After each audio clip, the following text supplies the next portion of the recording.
Hi, everyone. I'm Luis Martins, the CMO here at Ravagy. Let me be the first one to welcome you to one more of Ravagy webinars. This one is about marketing, sales, and operations, unifying teams for an optimized sales process. Well, I come to you with an experience. My first 5 years of work were in the sales team of a particular region for Mitsubishi. And I was very vocal about marketing because I had a master's degree in marketing and I thought I knew everything. So for 5 years, I bugged my boss and complaining about marketing, that we didn't get the right leads and all that. And then my boss did something to me. He came one day and said, "Hey, Luis, congratulations, you're promoted. Now you're managing marketing." And what a humbling experience that was. But that was 18 years ago. And ever since, I've been managing marketing. It's something that I really love.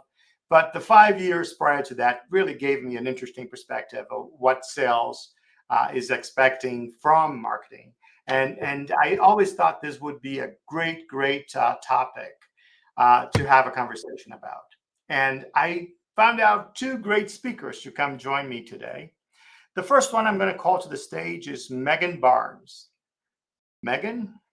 Megan is a seasoned operations professional serving as the Director of Revenue Operations at Revel One. She has worked on B2B and B2C, technology and services verticals, and has spent time in both marketing ops and sales ops. She brings so many insights into how aligning specific needs and objectives between these three departments can drive organizational growth and value to customers. Megan, thank you so much for sharing your time with us today. No, thank you for having me. I'm really excited about this topic. It's important not just for my own role success, but a lot of companies and their success and growth. Excellent. We also have the pleasure of having Antoine Marsden.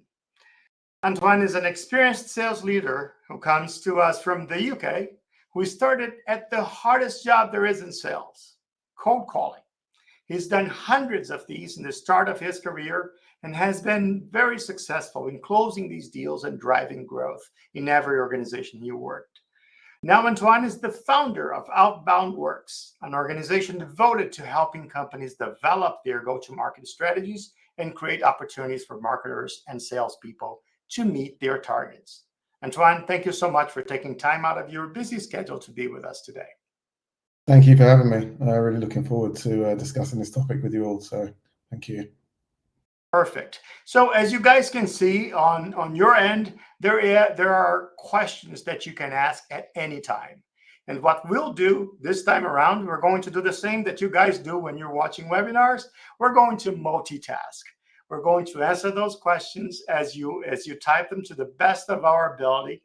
And if you're not able to do it, don't worry. We'll address them specifically, individually to you. One thing that's happened over the last 2 years that we're doing this webinars is that we've been getting very specific questions. And I always thought that was interesting. And then it occurred to me, well, here you are. I'm a salesperson. I'm a marketing person. I have a problem. Why not ask a very specific question for these three people who can give me advice or a light at the end of the tunnel and at no cost. So we really like that. So please keep doing that. And we promise we'll respond to your questions, every single one of them. And at the end of this event, Barbara, who works in the marketing area for Ravagy, will come up and she will give away either a pair of Apple AirPods Pro or a pair of Apple AirPods Max. I almost couldn't get it. Two people are going to go out with these wonderful gifts that, unfortunately, none of us here have a chance to win. I don't understand why. I'll complain to the marketing department later. So let's get started. We are going to be talking about the importance of alignment.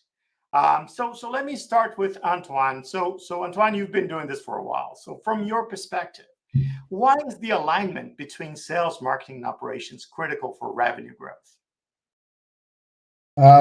It's I think there's kind of four things maybe that come to mind for me, which is around eliminating friction, increasing speed, data clarification, and effectiveness across resources, and also customer experience. So if I work kind of backwards from here, so really the customer wins and spends more when they experience a high quality experience, and that also builds brand loyalty. And then when sales and marketing and ops teams understand each other's processes, that kind of removes roadblocks within efficiency. I think handovers become more streamlined and can impact more favorably on reducing the sales cycle. And then from a data point of view, when you have cross-departmental teams collaborating on data, it enables them to operate as a well-oiled machine. They're driven to making better decisions. It reduces and removes the siloed way of thinking that causes either people to be doing the same work in a different way and not understanding, the nuances within the data. Everybody's looking at the same thing. And the removal of that friction means that time and money, importantly, can be saved on redundant or duplicated work. So I think, in short, for me, the leads that you bring into a business are better leads. They're hotter. Sales cycles can shrink and become shorter, and customers are happier. And I think that that's a really solid recipe for the kind of revenue growth that can transform a business. And I think, from that, a question that comes to my mind, maybe to ask you, Luis, is how does understanding kind of customer behavior and market trends help align marketing with sales and operations? I think that's a great question. So typically, and I'm sure you guys have seen this everywhere, right? So the marketing team kind of feels that they own the knowledge about who the customer is, and what they're looking for, and how they behave. And they work really hard in putting together this beautiful presentation with, these are our personas, and this is what they're looking for. This is all the information that we need to know about them. And then it's very typical that we then present it to sales ops, and we believe that to be the truth. And then I'm sure this doesn't happen everywhere, but it does happen here from time to time. We send leads over, and sales comes back and says, well, these leads are not really aligned to what we're looking for. They are not good. And we scratch our heads and we keep thinking, yeah, the leads are good. You are not doing the job. So I think alignment starts on a stage of, let's identify who are our personas, who are we selling to, and where can we tell that their behavior really indicates that they are interested in our tools. So once we do this, once we align with the basics, who we're selling to, what the behaviors are that we can identify that type of lead and that type of a potential customer, then let's put together that beautiful presentation that both marketing, sales, and sales op developed, and align on that. So when we do get those leads, there is that feeling that, we didn't get it right, but it wasn't marketing, it wasn't sales, it wasn't sales op. It was a work that the three of us did it together. Let's go and rework that again. I think alignment starts with the basics. If we're able to do that, I think the chances that we'll be aligned for everything that comes after is it just increases so much.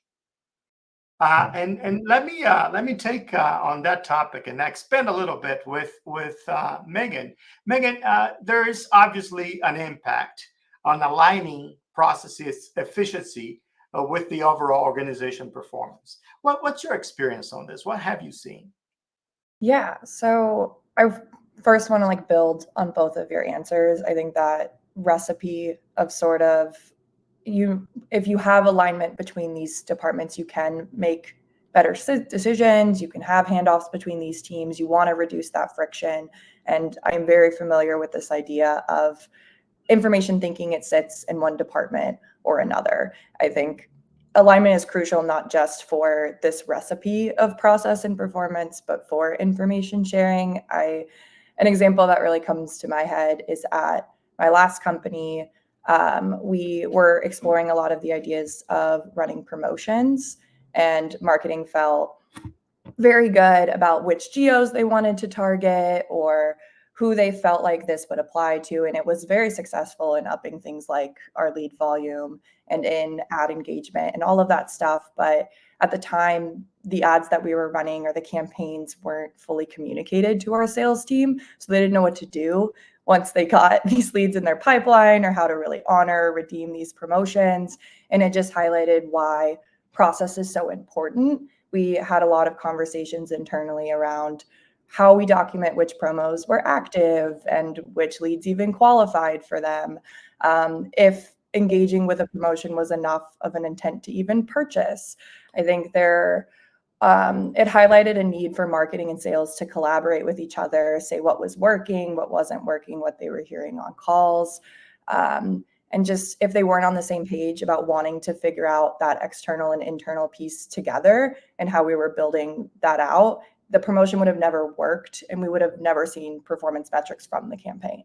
So I think that's a huge example of why alignment could work. I guess something that I want to ask back to you, Louise, and just overcoming some of these obstacles to alignment, what do you see as really the most common challenges in your career of how to align these departments? It's not easy to do. No, and I think you brought just a great example. I've done this. I've had ideas about a campaign that I thought, this is really cool. Let's go and do that. Huge engagement. Very few leads come through the bottom of our pipeline. But it really is. I've learned my lesson.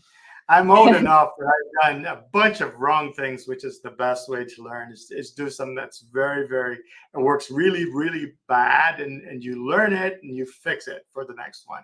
But to your question, what are the main, I guess, obstacles in alignment is, well, obviously the silo work, right? So every time that marketing feels that they can work independent from sales, and I would even kind of expand that in not only sales but customer facing.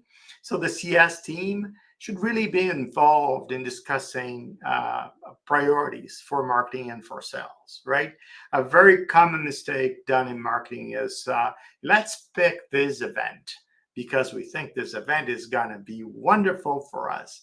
And then you just put a lot of budget, a lot of overall resources, travel and time and booths, and you create this wonderful noise about an event. And then everybody goes in there, and at the end of the day, hey, we got 5 leads from a $120,000 investment.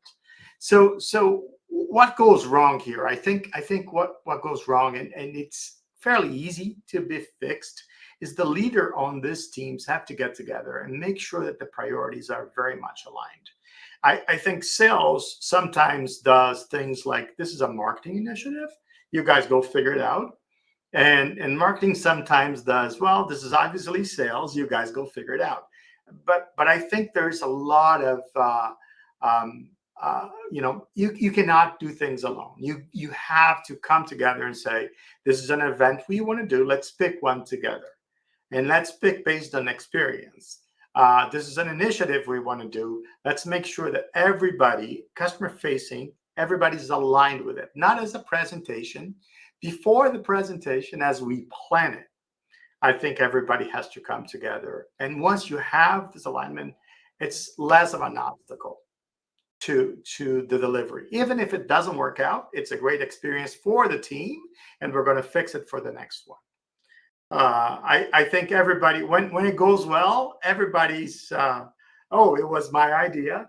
But I think we have to have this idea that marketing and sales ops are together on this boat, right? And taking credit, it should be credit for the teams, not for the team. My opinion, right? And I am sure that Antoine has stories about strategies that he thought were effective in making sure that these teams are streamlined and the processes are aligned. Right, Antoine? I'm sure you have stories to share. Yeah, I mean, I've got my fair share, and I think I think the word that will come up frequently potentially across this webinar is silos. And I think it's an interesting question, because when it kind of comes down to culture for me, right? You can't just talk about it. You've got to live it. You have to breathe it. It stems from leadership.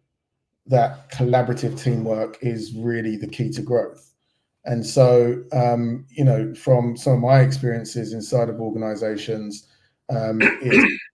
when you've got everybody across departments, you've got internal, I say Slack, we use kind of Google chat at the time, but whether you've got that kind of internal messaging system, you've got everybody involved in each part of what's happening from a departmental basis and then a wider company basis. It just leads to a better alignment of goals and being able to measure the impact that's made as a unit. Again, I think finding the KPIs that everybody cares about, that could be satisfaction scores, it could be the conversion rates, whatever drives the growth, and then having a scoreboard around that, having conversations around that, having collaboration off-site and on-site around those things. That's when everybody becomes more attached to the overall kind of goal and the overall mission, and it changes the way that people behave and it changes the way that they think. And so when you get people together from different teams, working together on these projects, shadowing each other, for example, spending time together outside of work, being able to understand how people are motivated, how people think, the perspectives that other people bring. It then makes you understand, okay, where's people's strengths? Where are their kind of passions? What are they? Where do they possess something that I may be missing out on? And how can they give me a different way of maybe thinking about this problem? And if you all align on those things, you'll see that it creates a vastly different environment. And I think that the other part of that as well is technology. Technology, I think, plays a crucial part here, because when you have the right communication tools, the right project management platforms inside of the business, I would go as far to saying, from what I've seen, that they are the foundation for building efficient workflows and for keeping everybody on the same path. I've been in startups where what systems? No one knows what they are, right? You're just kind of going ahead and kind of, very scrappy and making everything, just trying to do anything and everything. But I've also been in businesses where they were established businesses and they had the same problem until they realized that they needed to build out something internally that aligned everybody and got them all speaking and got them on the same page. And I think, it might sound like kind of fluffy stuff in a way, but in my mind, this is how you can really help to turn frustrated, disparate teams into one unified growth engine that then goes on to deliver on kind of business outcomes. And I think that's what I've seen as a huge leverage within businesses. So I think based on that, I've got a question for Megan, which is, what strategies, especially within sales operations, have you found effective in being able to streamline processes that actually involve multiple departments? Yeah. I hate going last to these questions because I feel like you guys are hitting on a lot of what I want to say. I think sitting sort of in this, I'm sure. I think sitting sort of in this removed or mediation role, I really agree that it starts a lot with mindset and culture. Like, if your department heads want alignment, then it starts at the top. Otherwise, regardless of whatever strategies you attempt to deploy, they're going to be really unsuccessful in terms of adoption. I also really agree that data is an effective catalyst for connecting departments. Each team typically has information about the product or about the customer that other teams would really benefit from having. So I think strategies that I have found really effective, couple come to mind. I think first, I would really recommend something around process documentation. People really need to understand what other departments are doing, what they're owning, what they're covering, maybe what they're not owning at all, to see where the gaps are. There's this sort of Venn diagram concept that I'll probably reference, where you never want whatever is happening in your individual circle to be a black box to the rest of the company. It's like they shouldn't be an expert in what your department is doing by any means, but it shouldn't be a question mark. And they should be able to know who to go to with a question about a topic or a process. This can be as advanced as implementing a knowledge base within your company, or just really having shared documents or flow charts. I think practicing this muscle really allows then for when even a new process is created within an org, there's already a channel to share it in, or a method in which you know works for your company. And also then when new processes are implemented, it's a lot easier to identify what it impacts, what are the dependencies there. You want to sort of have that area of formal collaboration that is just, especially for new employees in their onboarding. Second, as an ops person, I will harp till the end of time. I share tools, tech, all of those things. You want your marketing stack to your CRM, to your CSM, or potentially all of them to some sort of data warehouse or BI tools. Companies just really benefit from being able to see what information other departments are acquiring and being able to leverage it. It creates more connectiveness in your metrics of KPIs, but also just in your day-to-day processes. It makes for a completely smarter company. Tools are just really important because it's also like where your processes are built, where your team is executing on these processes, and where you will optimize them. So yeah, I think that. And then finally, just if you have some sort of cadence of cross-functional meetings or workshops, teams need to have a place where they can share what they're working on, what they're learning, potentially even what they need from each other, just to be successful. Having just documentation around processes, having just shared tools, it's not always enough. There needs to be an actual aspect of communication where you're sharing your learnings, where you're having some sort of teaching. And then you'll never optimize if you aren't having these conversations, because you're not taking the time to learn. I see that our next topic is about leveraging tech and data. I want to go first, if that's okay with you guys. I love data. I'm a huge data nerd, even if it's like messy or incredibly simplistic.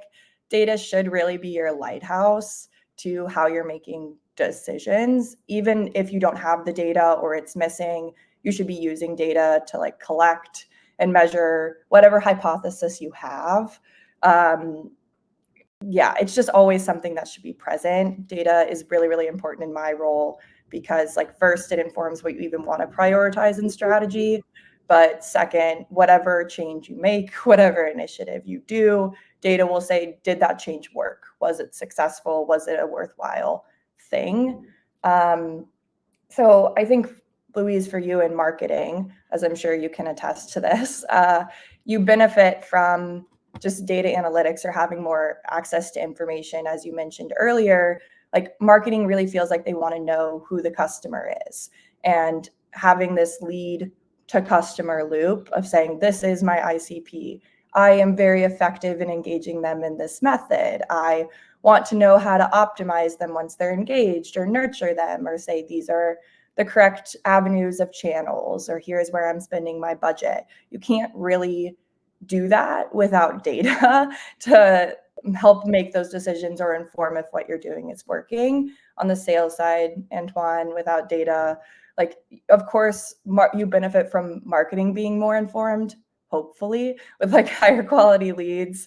But it's also in the same way of looking at the market, taking customer insights, personas, and just wanting to be equipped to better pitch or handle negotiations, just really know those customer needs. I think for both, it also helps with probably like handling objections. If you constantly are seeing prospects come in who have issues with budget, marketing can then say, hey, I'm going to potentially apply something to the top of the funnel, maybe better inform on pricing, maybe change who I'm targeting of who can afford X product or Y demographic, and sales on the other end can say, hey, actually, now I'm going to create more materials around how I'm negotiating or how I'm being really sensitive to cost and making sure it comes up earlier or later, or how to make them be convinced this is worth the value of whatever is in their budget. I think there is a lot of things that then data can help you tailor those conversations to just overcome and handle all the problems, the good and the bad. But I think something that, like, on the spiel of data, really I see it's most effective and most beneficial to leadership teams. Those are the people that want the forecasts, they want the reports, they want to know what's happening in their departments, they want to know where to budget, where resources should go. Are the goals that I'm setting even feasible? Like, arming your leaders with this information really sets them up to drive their departments to even like make some of these initiatives and changes happen. And that's how your teams are probably more effective. I guess, Antoine, in your experience, sort of, can you tell me what ways technology has improved customer engagement, your team or your own sales performance? I guess just tech and data, let's have it. So, firstly, some really really great points I think that you made, Megan, and all of it definitely I've seen in my experiences across organisations. Leading into the question that you asked, which is a bit of a tasty question, technology is moved at such an unparalleled rate at any other time that we've had in our history. And I think that those advancements are just moving even more quickly. And so it's a super interesting thought when you think about, for example, the advancement of AI, the role that it plays today versus 5-10 years ago. Whether that was labeled as something else, the impact of it today versus yesteryear has been incredible. And I think from a perspective of marketing, sales alignment, you can look at AI and say, in some cases, it potentially knows much more about your customers than you do, and better than you do. And it enables us to be able to tailor offers, content, and everything else to the actual individual. So it makes it feel like it's a one-on-one experience, even at scale, when used in the right way. So that kind of feeling of making it more personal, even though it's the technology being deployed, is a massive game changer as far as I'm concerned. You're seeing it across sales teams where you've got individual reps that are using AI in order to send specific personalized messages to their prospects. You're seeing it across LinkedIn. And yes, it does have the power to push people away when used incorrectly, but when you harness it in the right way, it can have a huge effect on driving efficiency and effectiveness of one person and scaling that into making it feel like it's many people. At the same time, and something that we preach about a lot here at Outbound Works, we are all connected pretty much everywhere at all times. And so customers want to connect on their terms. So whether it's they've got a preference for social media, email, websites, whether they want to be on dark social channels late at night, scrolling on the internet first thing in the morning, whatever it is, the right technology makes it possible to provide a seamless experience across all of those channels for them. And again, that's something that is at this stage in our history unrivaled, from any other time that we've seen.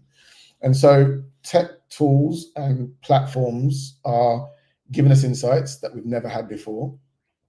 We can analyze everything from sales conversations with your conversational intelligence softwares through to social media chatter. You can use it to optimize and approach, our approaches or whatever approach you've got in place. You can optimize that on the fly. And again, like, to see such innovation and such agility, at scale, like it's an amazing thing. I think, I always say there's never been a better time than now to either start a business or to build something, because of all of the access that you have to being able to really understand people much better, deliver an experience that they want, to be able to get their feedback and put that into something that's going to give them value. And I think this in effect lead us to, we've been able to kind of see the automation of busy work. We've been able to find more efficiencies, find better qualified leads, shorten our sales cycles, really kind of create happier customers, but also business stakeholders as well. The people inside the organization that are finding their jobs easier to do, easier to deliver, because they've got the right tools on hand to be able to make those approaches much more favorable. And, I think that tech-powered customer engagement, if I can phrase it that way, and sales performance are actually the keys to outcompeting those that are maybe stuck in the past and not engaging with a number of these technologies. And staying ahead actually means investing in the right solutions for your business. So this is going to lead me into Louis, and I'm wondering here if this is the part where you're going to kind of plug Revegy. But my question to you is, can you maybe provide us some examples of technologies or tools that have significantly improved operational efficiency and kind of collaboration between departments inside of businesses? I will certainly shameless plug Revegy now. But in my experience, when you think about the MarTech and sales stack that you're putting together for a team, look at Revegy. We have Salesforce as our CRM. We have HubSpot as our marketing automation. We have ClickUp as tasks for marketing. And we have like a technology that we use our own technology, obviously, for our sales efforts, which is Revegy. And I'll tell you a little bit what it does. But I think when you think through how you put together this ecosystem of tech, the first thing you got to think about is this exclusively for a certain department, or can this be used by multiple departments? So I've worked with teams in marketing that people don't want to touch Salesforce. How is that possible? How can you not want to use the CRM that the company is using because you are in marketing? I've had this conversation with marketing people before, trust me. So have I. It is kind of obvious when you think about it, but people just create these lines on tech that this is not meant for us. It's meant for this other team. And that's how the differences and different views start, right? So by aggregating that into tools, and that's where I plug Revegy. Revegy comes kind of on top of this. It integrates the CRM, and it brings everybody into a view of an account or an account opportunity or how you're progressing within a specific opportunity that makes everybody speak the same language.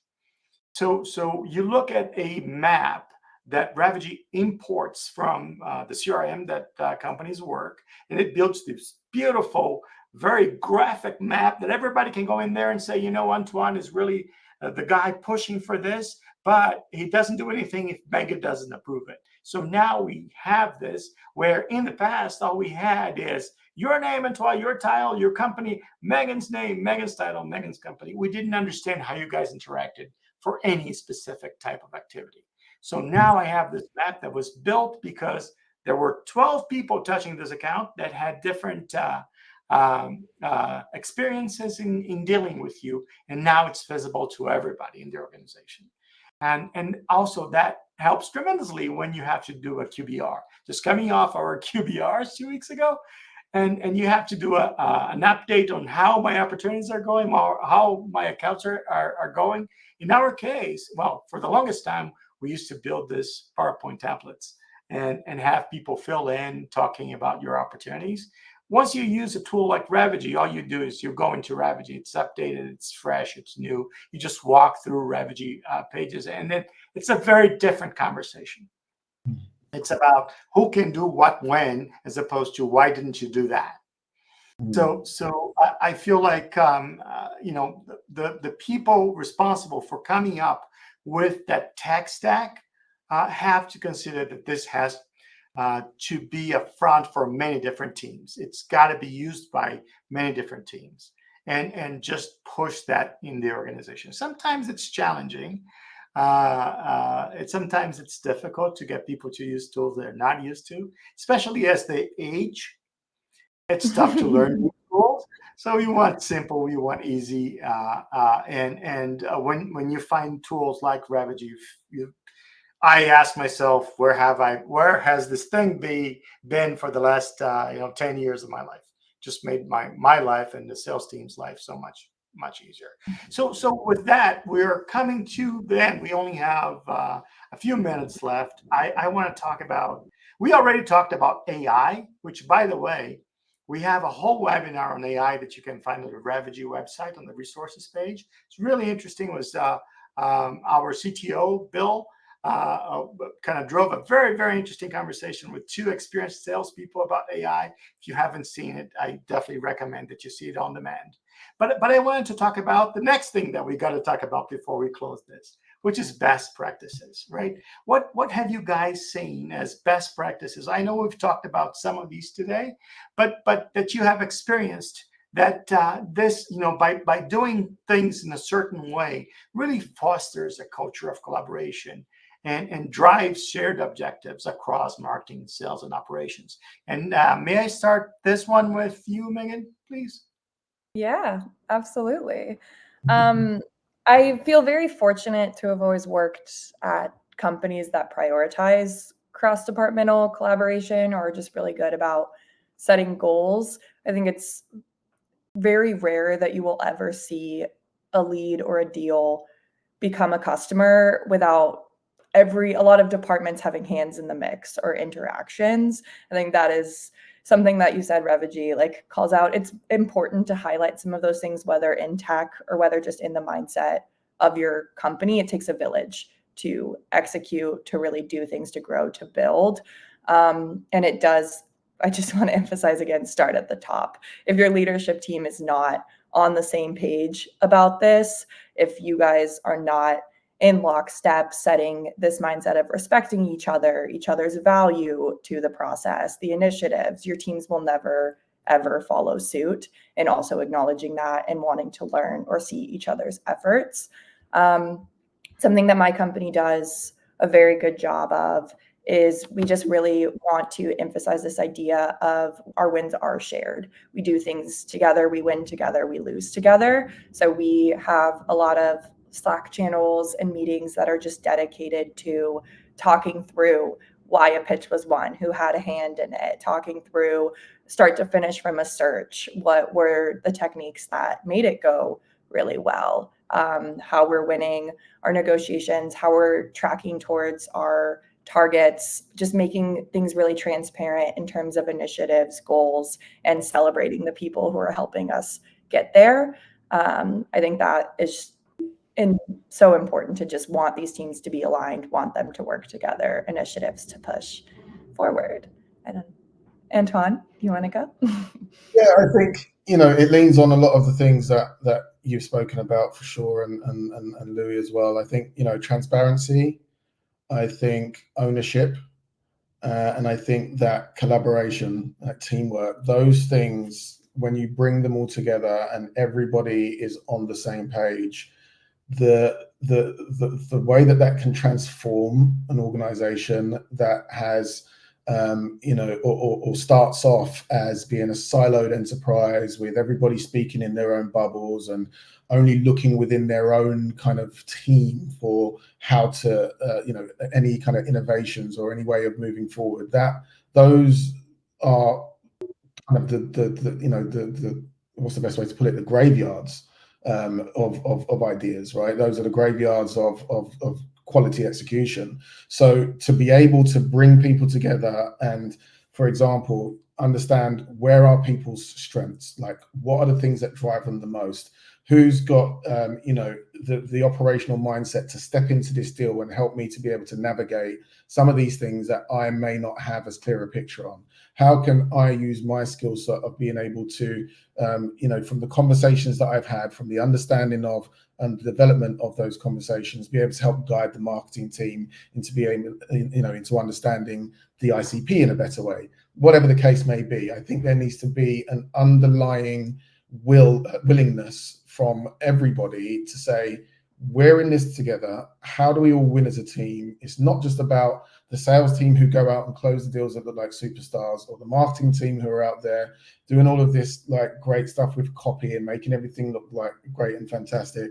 And it's not just about leaving everything else to operations to clean up. How do we kind of fit it all together so that it completes the puzzle? There are no missing pieces, and we know that we can go out and kind of cause this change, like affect change in a way that is palpable, that is purposeful, and that really adds value to not just the business as a whole, but everybody inside of the business that is pushing for those goals.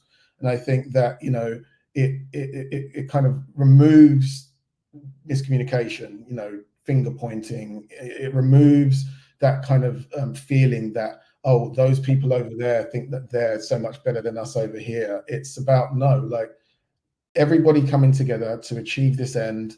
Let's all find the best ways of being able to break down these walls, get everybody from different departments pitching together, talking to each other, getting cross-functional teams built, and then making sure that you push forward as a unit in order to drive those outcomes. And like I mentioned before, I've worked in organizations that didn't have that. And then where they saw that they needed to unify these teams, bring them into decisions about what types of internal tools they should use and why those tools make a bigger impact and all these types of things, that's where you start to see people's enthusiasm go through the roof, because their ideas are being included, they're being listened to, they're being valued, and actually they can start to show some of their strengths in ways that you might not have seen had you just had your door closed and stayed in your department, rather than actually open it up and bring everybody into the same fold. That's perfect. That's great. What a wonderful conversation that is. We could probably keep on going for the next hour or so, or do this again over a beer sometime, I hope. Megan, thank you so much for your time. Antoine, thank you so much. This has been a really good conversation. I certainly learned a couple of things here. Can't wait to implement it.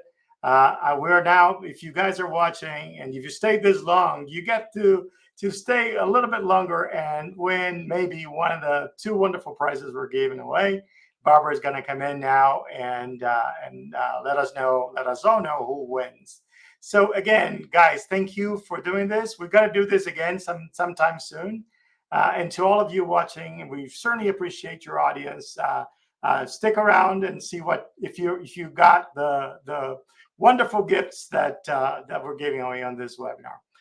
To all, thank you so much. Have a great one. Thank you. Cheers.